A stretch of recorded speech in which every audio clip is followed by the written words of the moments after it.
컴퓨터 그래픽스 운용 기능사 필기, 산업 디자인 일반, 핵심 정리사, 디자인사에 대해서 설명해 드리도록 하겠습니다. 자, 디자인사라고 하는 것은 근대 디자인사부터 진행이 되어지는데요.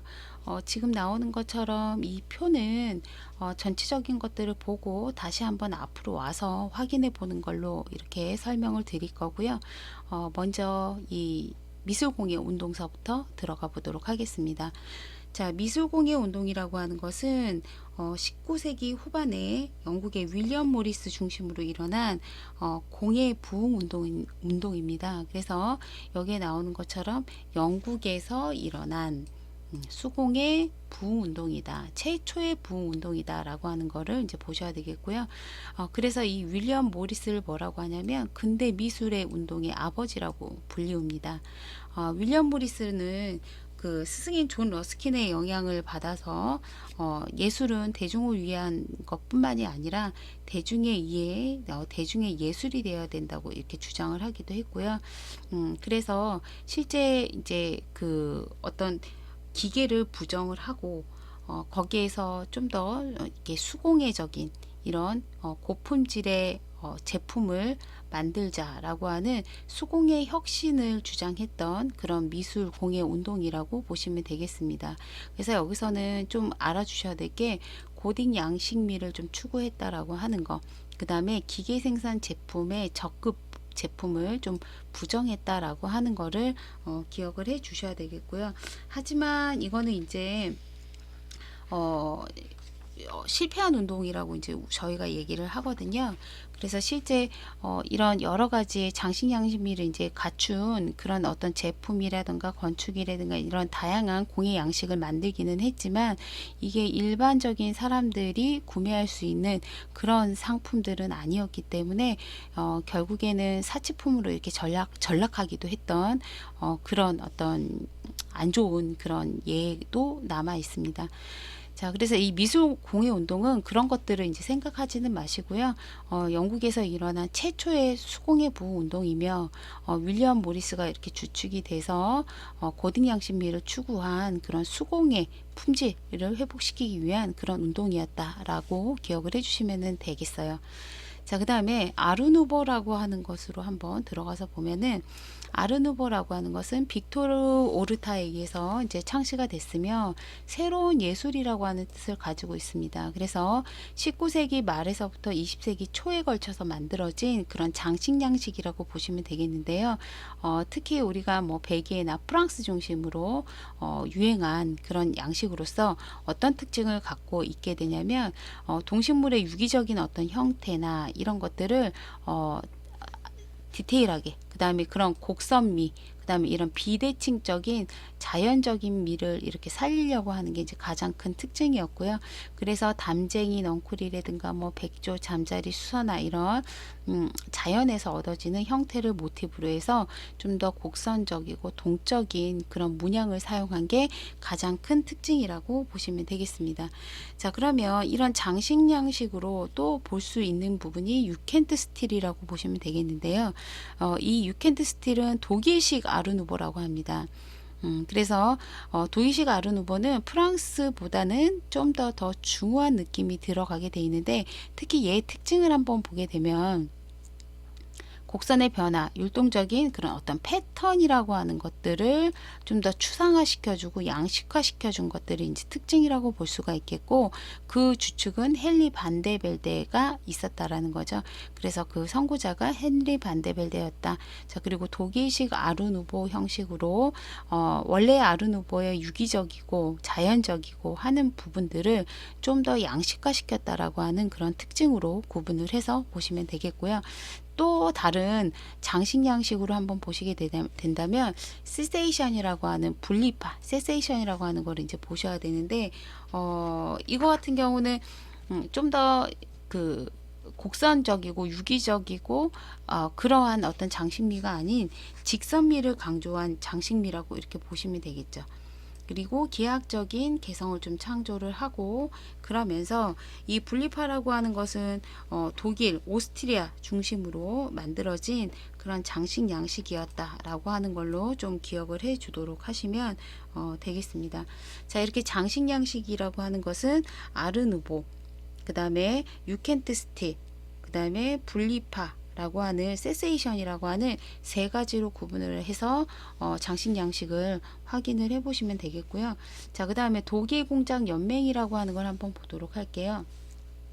1907년 헤르만 무테지우스 중심으로 미술과 공예를 개혁하기 위해서 만든 디자인 지능 기관이다 라고 되어 있는데, 이 독일 공장 연맹 같은 경우는 대량 생산, 그러니까 기계를 받아들이고 좀 더 양질화 규격화 시키기 위해서 노력을 했다라고 하는 게 여기에서 가장 큰 특징이에요. 그래서 양질화 규격화라고 하는 얘기가 나오면 이거는 독일공장 연맹이구나, 이렇게 이제 보시면 되겠고요. 이 독일공장 연맹의 이념은 이 바우하우스라고 하는 근대 조형 예술 학교를 탄생시키는 배경이 되기도 했습니다. 자, 그래서 먼저 바우하우스라고 하는 거를 같이 먼저 연결해서 보도록 할게요. 자, 바우하우스라고 하는 것은 1919년 발터그로피우스에 의해서 독일 바이마르 지역에서 창설한 종합 조형학교예요. 처음에는 어떤 건설이라든가 그런 공예 중심의 어떤 학교였다라고 한다면 그 이후에는 이런 제품이라든가 이런 것들도 다양하게 이제 만들어내기도 했었는데요. 바우하우스의 교육은 기초 또는 공방, 건축 교육 등의 순서로 이렇게 실시가 되었었고, 특히 중요한 거는 기능적인 것과 한목적인 그런 어떤 미를 추구하고자 했던 게 가장 큰 특징이라고 보시면 되겠습니다. 그리고 아까 앞전에 설명해 드렸던 것처럼 독일공장 연맹의 이념을 계승한 운동이고, 예술과 공업의 기술을 통합하고자 했던 게 가장 큰 목표이다 라고 해서 기계를 받아들이되 거기에서의 어떤 이점만을 활용해서 이렇게 만들자라고 하는 그런 것들이 이제 여기 바우하우스에서의 큰 특징이라고 이제 보시면 되겠죠. 자, 그러면 다시 한번 위로 올라가서 다른 양식들을 한번 보도록 하겠습니다. 자, 큐비즘이라고 하는 거 한번 보도록 할게요. 자, 큐비즘이라고 하는 것은 1907년서부터 1914년 파리에서 일어난 미술 혁신 운동이다 라고 되어 있는데, 입체파라고 하는 거 들어보셨을 거예요. 그래서 입체파에서는 대표는 우리가 이제 피카소 또는 브라크, 이렇게 드랭, 이런 사람들을 우리가 이제 연상을 시켜줄 수가 있는데요. 실제의 어떤 사실적인 표현이 아니라 그런 자연이나 인간을 좀 더 기하학적으로 단순하게 표현을 하려고 했고, 다양한 각도의 시선에서 이렇게 바라보는 그러한 어떤 형태들을 특징을 가지고 있다라고 보시면 되겠죠. 자, 이게 이제 큐비즘이라고 이제 보시면 되겠고, 자, 그 다음에 이제 구성주의 한번 보도록 하면, 구성주의라고 하는 것은 러시아에서 전개되었던 조형 운동입니다. 자, 그래서 이 구성주의 같은 경우는 특징이 뭐냐면 이런 개인적인 예술은 부정을 하고 좀 산업주의, 집단주의에 입각한 사회성을 추구하려고 했던 그런 특징을 갖고 있는 게 구성주의라고 보시면 되겠죠. 자, 데스틸이라고 하는 거 보도록 하겠습니다. 자, 데스틸이라고 하는 것은 양식이라고 하는 뜻을 가지고 있어요. 그래서 네덜란드에서 시작되었고 모든 조형을 일체화시키는 것을 목표로 두고 있는 신조형주의의 운동이었습니다. 그래서 여기 같은 경우는 특징이 뭐냐면 추상적인 형태를 추구하려고 했어요. 그래서 실제 수평이나 수직이나 아니면 이런 화면 분할, 수평 수직의 화면 분할, 그 다음에 색상의 원색, 삼원색을 사용하거나 무채색만을 사용을 해서 좀 더 직관적인 그런 어떤 순수미를 표현을 하려고 했던 게 이 더 스타일, 데스틸이라고 하는 양식의 특징이었다. 이렇게 보시면 돼요. 자, 그러면 순수주의에 대해서 한번 보도록 하겠습니다. 자, 순수주의라고 하는 것은 여기 1920년대 전후로 프랑스 오장판과 르꼬르비제에 의해서 일어난 운동이라고 이렇게 되어 있는데, 기능주의 관점에서처럼 기능을 모두 살리고 장식을 다 배제하는 거죠. 그래서 좀 더 간결하고 명확한 조형만 살리기 위한 그런 형태가 특징이다라고 보면 되겠고요. 자, 이런 것들은 건축이나 조각 또는 공예, 이런 연극 등의 다양한 곳에 영향을 미쳤고, 특히 르꼬르비제가 아주 유명한데요. 이런 르꼬르비제는 현재 우리 현대 건축 이런 양식에 많은 공헌을 하기도 했죠. 자, 그러면 아르데코를 한번 보도록 하겠습니다. 자, 아르데코라고 하는 것은 장식, 양식이긴 한데요.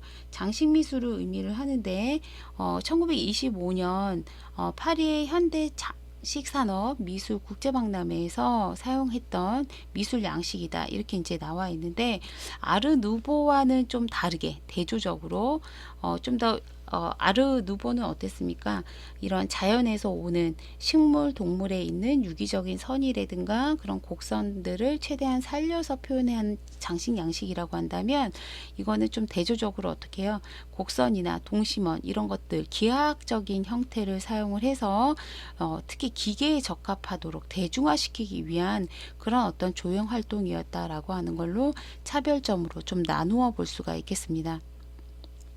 자, 그 다음에 모더니즘과 포스트 모더니즘 한번 보도록 할게요. 자, 모더니즘이라고 하는 것은 1920년대 중반부터 새로운 국제적 디자인 운동이 형성되기 시작한 그 모더니즘 운동인데요. 건축 분야에서 큰 영향을 미쳤습니다. 그러면서 디자인의 전반적인 그런 영역에 걸쳐서 영향력을 발휘하기도 했고요. 자, 이런 모더니즘이라고 하는 것은 더 나가서 유기적 모더니즘, 그 이후 포스트 모더니즘으로 발전이 되었는데요. 자, 유기적 모더니즘 같은 경우는 좀 가느다란 선, 추상적인 덩어리, 이런 것들을 좀 더 균형미 있게 간단하게 순수하게 대칭적으로 비대칭적 이런 것들을 자유롭게 형태로 구현한 디자인 양식이라고 볼 수가 있겠고요. 자, 포스트 모더니즘이라고 하는 것은 멤피스 그룹을 대표로 해서 기능주의에 입각한, 그래서 인간의 정서적, 유의적 본성을 중시하는 경향을 지닌 양식을 가지고 있는 게 포스트 모더니즘이라고 볼 수가 있겠습니다. 자, 그래서 이제 멤피스라고 하는 걸 한번 보게 되면, 멤피스는 이탈리아의 단체예요. 그래서 1981년도에 창립된 단체인데 일상 제품의 어떤 기능적인 그런 형태는 거부하고 좀 더 장식적으로 만들어내고자 했던 그런 어떤 그룹의 단체라고 보시면 되겠죠.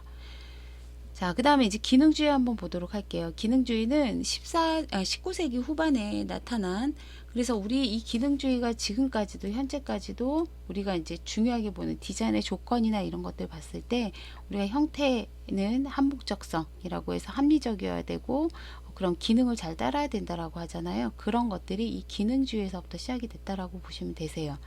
자, 그래서 아름다움보다는 디자인의 기능의 편리함을 우선시해서 강조했던 그런 어떤 사조라고 보시면 되겠고요.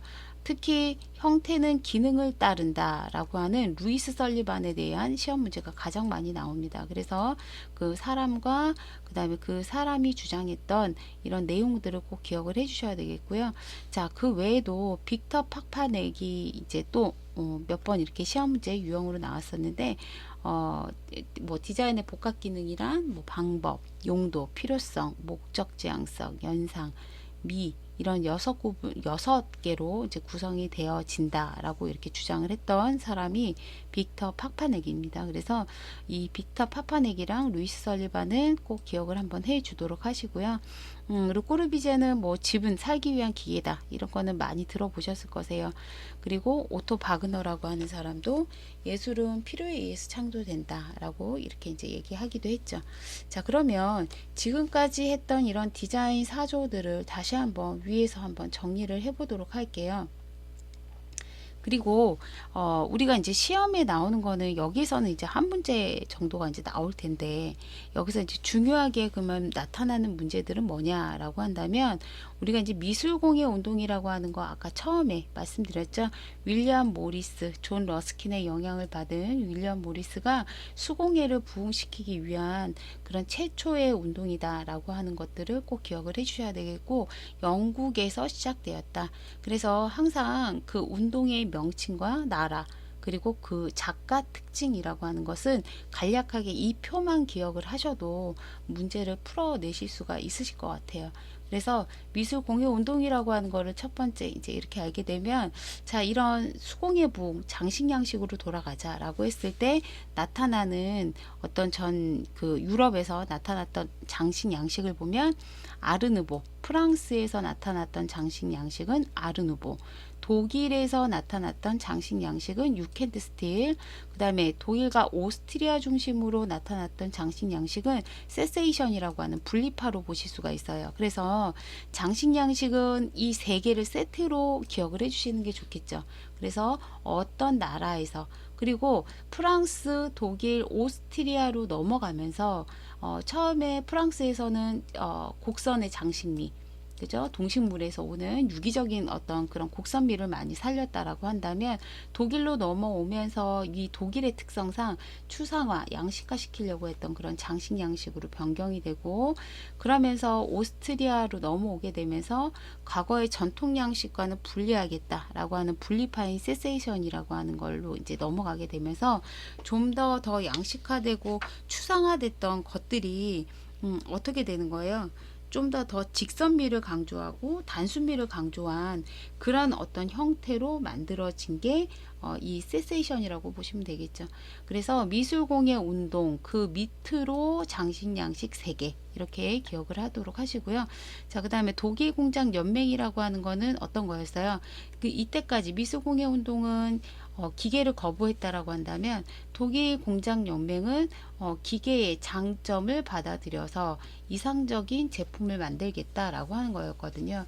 그래서 그 기계로 만듦으로써 좀 더 표준화시키고 규격화시키고자 했던 게 그래서 그 기계 생산의 질 향상을 목표로 두고 있는 게 가장 큰 특징이라고 보시면 되겠고 이 독일 공장 연맹은 독일의 헤르만 무테지우스 중심으로 이 운동은 일어났다.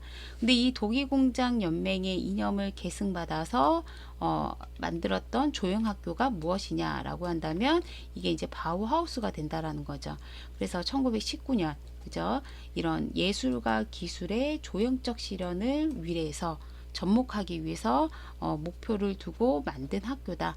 그래서 발터그리피우스라고 하는 학장 중심으로 해서 독일에서 진행되었던 이런 조형학교라고 하는 거를 연결해서 보셔야 되겠습니다. 그래서 이 두 개를 또 하나의 세트로 기억을 해주시면은 두묶음으로 보시게 되면 이 중에서 한 문제가 나올 확률이 높다라고 하는 거죠.